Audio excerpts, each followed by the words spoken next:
Genesis 7, Noah and his family.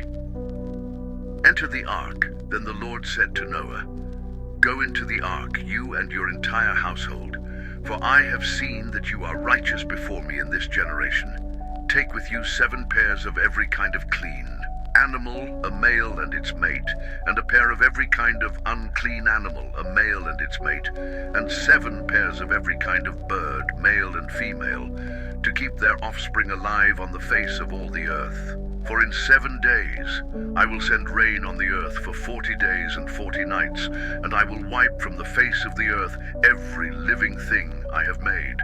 And Noah did all that the Lord had commanded him. Noah was 600 years old when the floodwaters came upon the earth.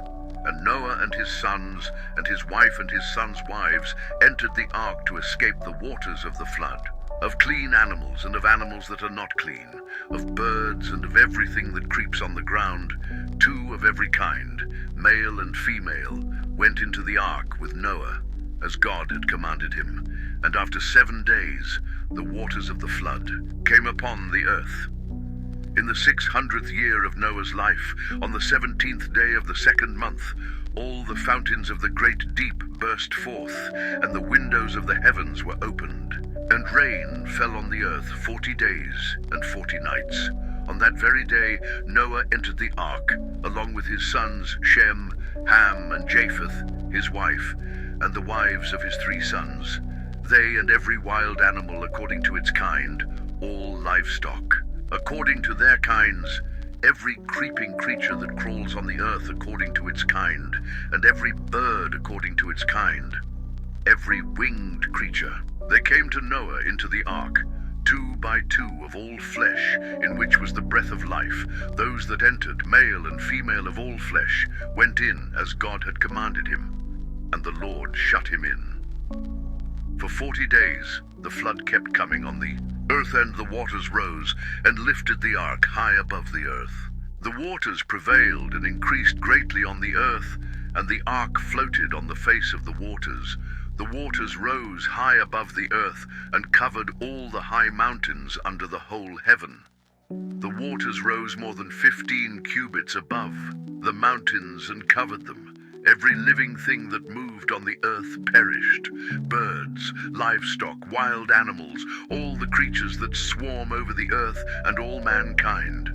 Everything on dry land that had the breath of life in its nostrils died. Every living thing on the face of the earth was wiped out, people and animals, and the creatures that move along the ground, and the birds of the sky were destroyed from the earth. Only Noah was left, and those with him in the ark, and the waters prevailed on the earth for 150 days.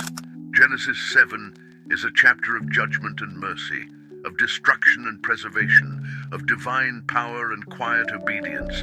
It tells the story not just of rain and rising waters, but of a moment when the heart of God, grieved by human wickedness, chooses to begin again. God tells Noah to enter the ark, not just as a builder, but as a witness of grace. For I have seen that you are righteous before me. It is not that Noah was flawless, it is that Noah listened. When others ignored, he obeyed. And now the time has come. The door must close. The judgment must begin. The scene is somber and majestic.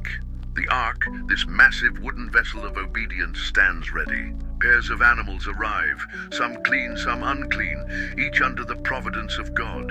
It is an act of divine choreography. And then the heavens open, the deep breaks, the flood begins. 40 days of unrelenting rain. Waters that rise higher than the highest mountains, earth drowned in its own rebellion, and in the center of it all, the ark floats, not guided by sail or rudder, but by trust in God alone. But one line holds profound weight, and the Lord shut him in. This is not a detail, it is a promise. God himself closes the door. He seals Noah inside.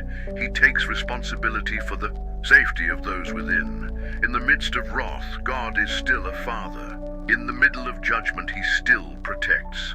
The chapter ends with silence, 150 days of stillness. No land, no sound, no answer, just waiting. But even in that silence, God is working.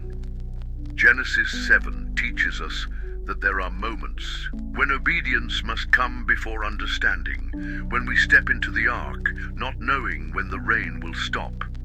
It reminds us that the same God who judges evil is the one who rescues those who walk with him, and it leaves us with the image of an ark heavy with life, floating in darkness, carried by grace, secured by the very hand of God. Our mission here is to walk with you verse by verse through the Holy Scriptures, bringing the Word of God to life with reverence, reflection, and peace. If you desire to follow the Bible in chronological order and grow deeper in your spiritual walk through every chapter, subscribe to this channel and join us on each new episode. And to continue this sacred journey, simply click on the next video that will appear at the end. May the protection, mercy, and presence of the Lord be with you, just as they were with Noah. See you in the next verse.